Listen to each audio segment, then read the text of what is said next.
It's a conflict that has roots in the Rwandan genocide of 1994, where almost 1 million Tutsis were killed in the span of 100 days.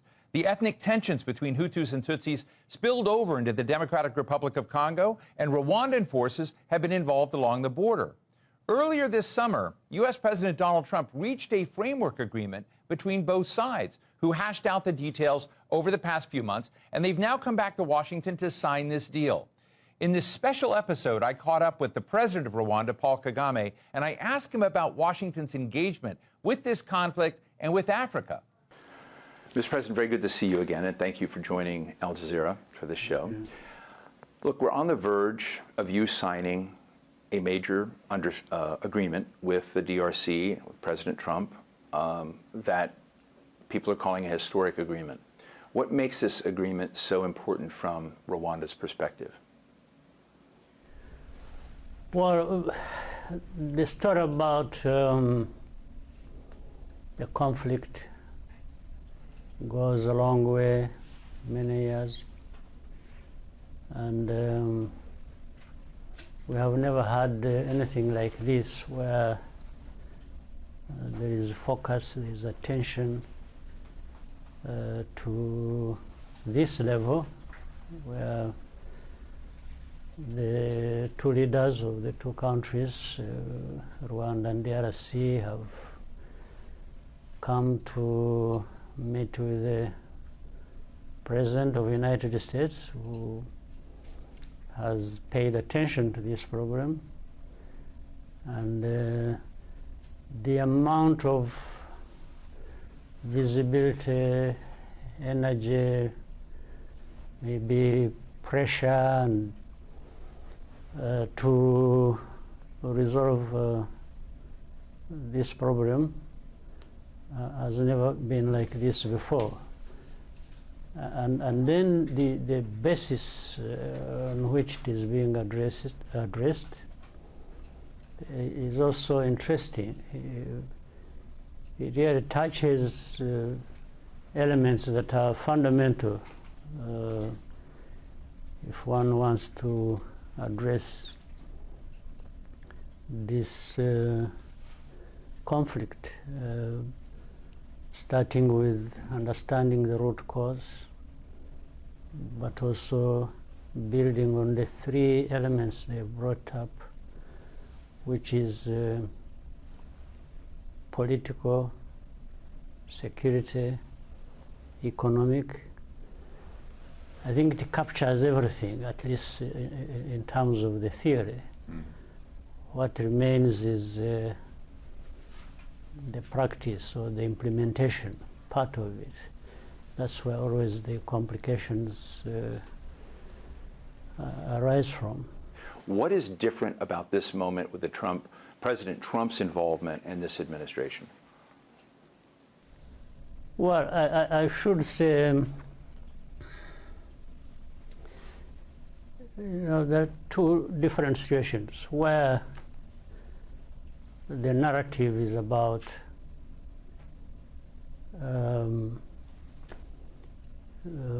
being connected with the problems of Africa, then putting that in the general framework of what we know is the global order, or what we have known for quite some time. Then theories about all kinds of things, democracy, freedom, this, and human rights, and so on and so forth.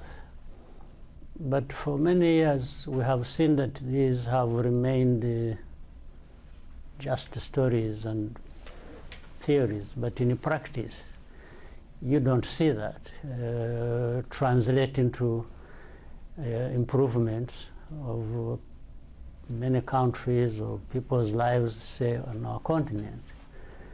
Then you have the other, which focuses on some tangible things, if it is trade, different economic interests, how they translate into improvements of people's lives, and focusing on the real things. And, well, as people have said, looking at the transactional nature of what do you give, what do you gain, what are the results, that makes it easier to measure what you are getting out of any engagement. I think, in my personal opinion and experience from our own situation, Rwanda's or the regions, I prefer the latter. I find there are things you get out of that, but the other ones is just, in fact, sometimes the first one I mentioned, sometimes it just increases problems that have to be managed, and managing those problems becomes an industry in itself that keeps going forever. But when you look at what is happening on the ground, or if you were to ask people and their experiences, and they will tell you their situation their lives have not changed. If anything, maybe they got worse. So I don't want to go too much into this because I understand also that the main responsibility is with us. We must be the ones there to make whatever opportunity available work for us, or even absence of opportunity. Still, we've got to find a way of doing what is meaningful to us. So I always don't want to put the blame on others. Maybe they carry the blame, sometimes a lot of it. But this blame is probably also invited by our absence in dealing with our affairs, in carrying our responsibilities the way we should. So, absent all that, I think I don't want to blame anybody. Has President Trump now gotten into Africa? Is he into turning this situation both into economic gains for the U.S., but also, a peace notch for him? Well, if this is anything to act as an example, I think that is the case. The very fact that President Trump found time and got interested and invited us and other leaders who will be witnessing this and who have been involved in the processes before, I think one can give credit for that. Many other issues that are talked about or raised by different people, whether they have their merits or not, I want to focus on areas where I think we can have progress and that can address the outstanding problems that we face today. Another key player, Mr. President, has been Qatar. And around this, there have been two processes, two tracks, if you will. And my understanding is the United States has been dealing with the nation-to-nation, bilateral issues, and Qatar has been helping a lot on internal issues. Can you tell us a little bit, can you give us a feel for how this works? Because it's sort of an unusual kind of simultaneous dance.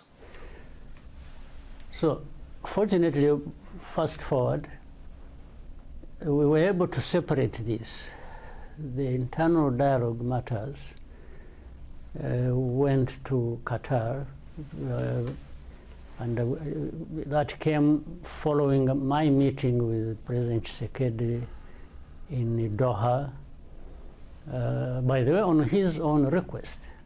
Even with the US, it was his own request. And in fact, the other African leaders and countries were blaming Rwanda, thinking that we are the ones who left the African processes, initiatives, and went to Qatar or came here to Washington. But it was the very man, Tshisekedi, DRC, who actually initiated that. But the hope for him was he would be able to manipulate either the process in Qatar or the process in Washington, D.C. in his favor. because he thinks DRC is too great, too big, that the whole world is interested in having a portion of what they possess, and that he would go paying his way and manipulating people to get the results he wanted.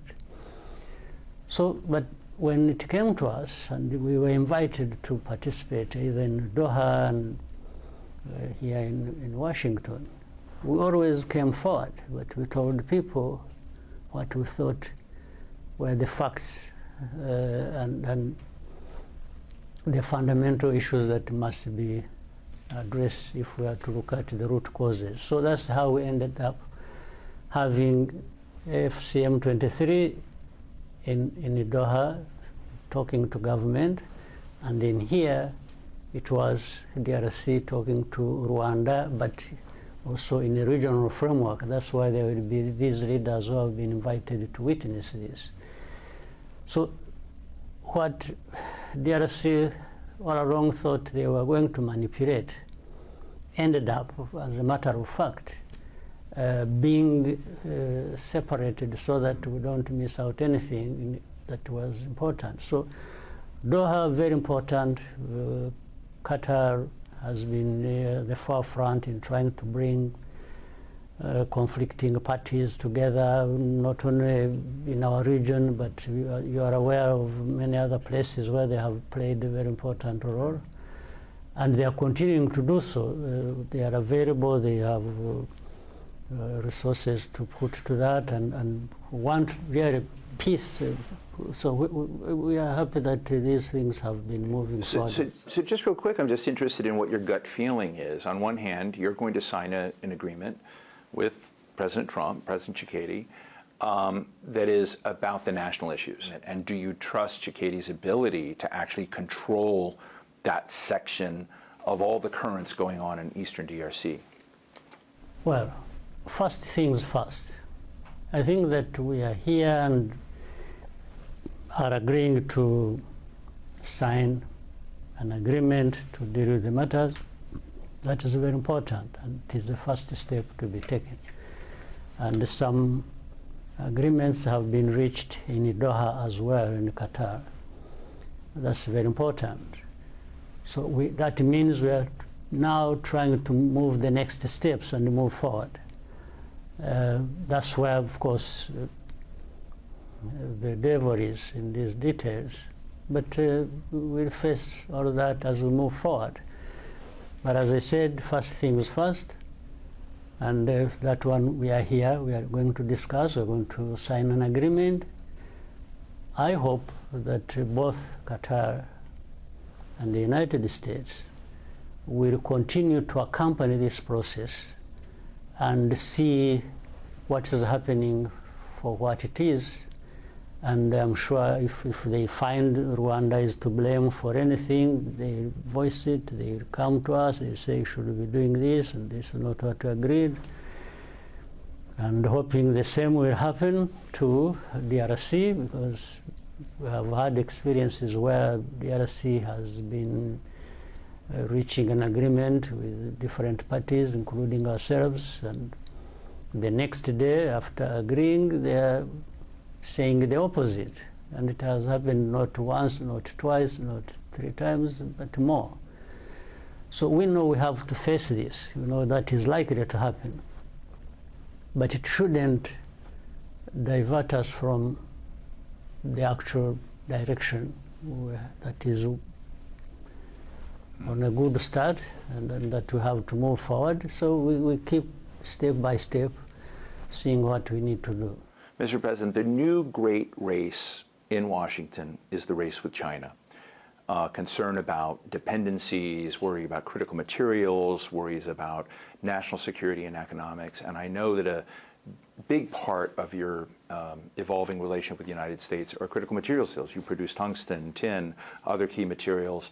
How are you fitting in, if you are, into that equation of the Trump administration's interest in competing in a lot of this this footprint around critical materials and other issues in trade?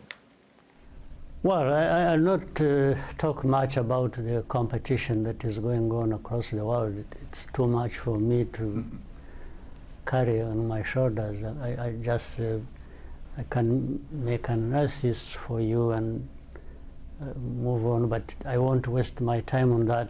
I want to concentrate on this problem we have in our region that involves all countries in our region, but particularly Rwanda and the DRC.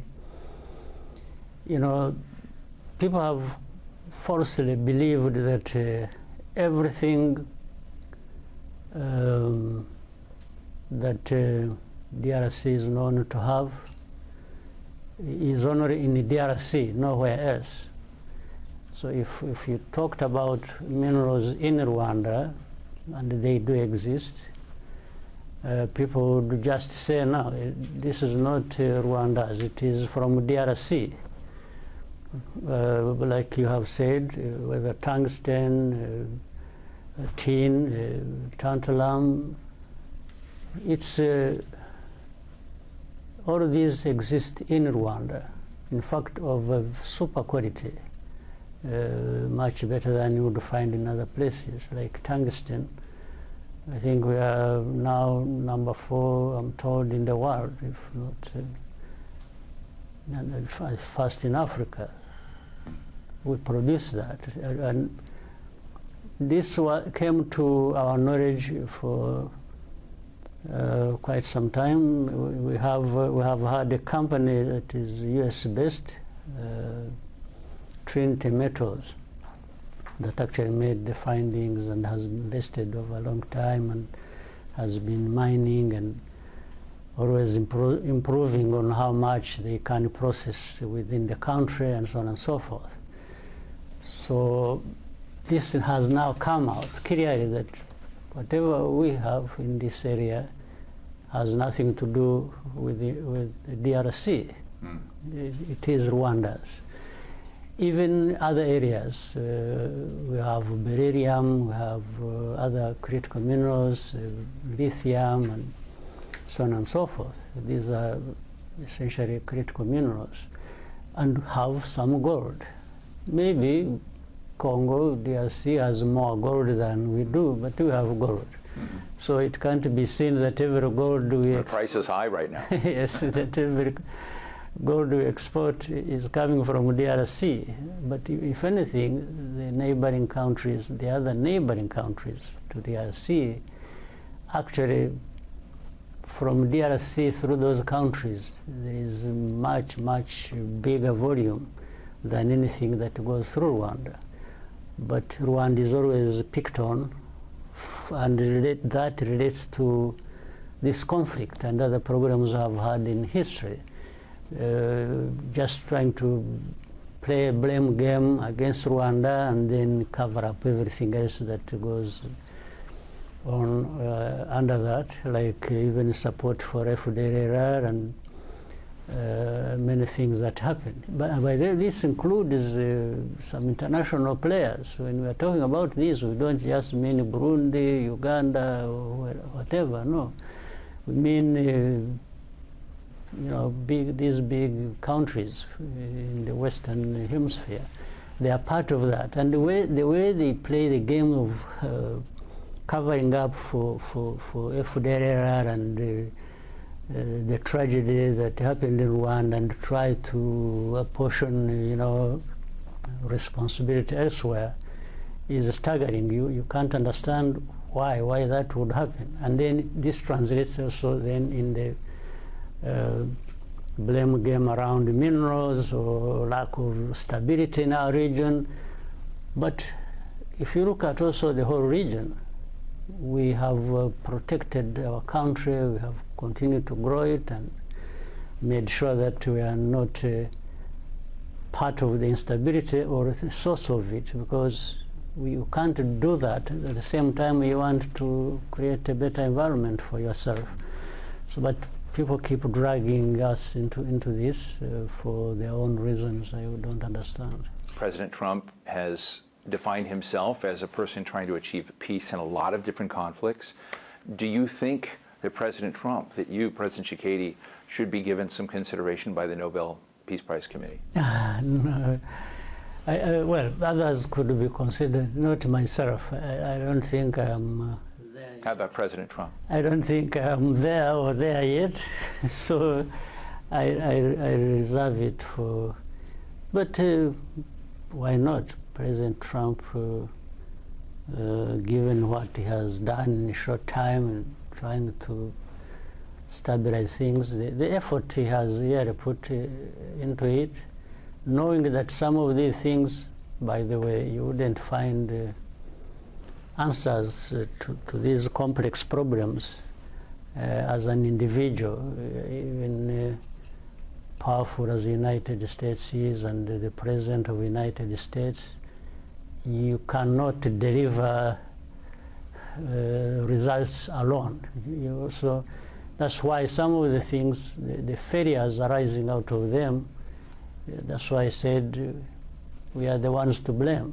If there is a conflict between Rwanda and the DRC and somebody is trying to help and we don't find a solution to that, I don't think you blame the one who was trying to help. Do you have a good vibe with President Trump? I think I would, even the first time, his first term and this time around, I think, I like people for wanting to have results and making, but there are many people in this world who say nice things and end up with nothing and have made it a habit for so many years. But the people you might blame for this or that, sometimes they are practical in getting the results, and like in this case, we stand a much bigger chance to have good results of resolving the problems in our region and between the DRC and Rwanda than I have known before, because before there was too much talking about and blame game, played around for too long, but ending up with nothing. President Trump has taken it up, and hopefully, we can only be hopeful that, but he shows good intention, he wants to try, so we should support this to succeed, knowing that he's not the one to deliver the good results 100%, while those of us who are party to this are sitting back and not doing our part. Well, President Kagame, thank you so much for talking to Al Jazeera. It's a pleasure. So what's the bottom line? What we heard from President Kagame's comments is a mixture of some optimism and some simmering doubt. President Trump's transactional style of deal-making may actually create a geoeconomic frame for Rwanda and the DRC to actually move forward and to neutralize some of the key drivers of their mutual security ulcers. But elements of this deal are wobbly, and there are lots of gray areas. There are also dozens of militias out there who could wreck the agreement. But for now, Donald Trump is being saluted as the unlikely peacemaker in a continent that has risen in the global pecking order of his attention. And that's the bottom line.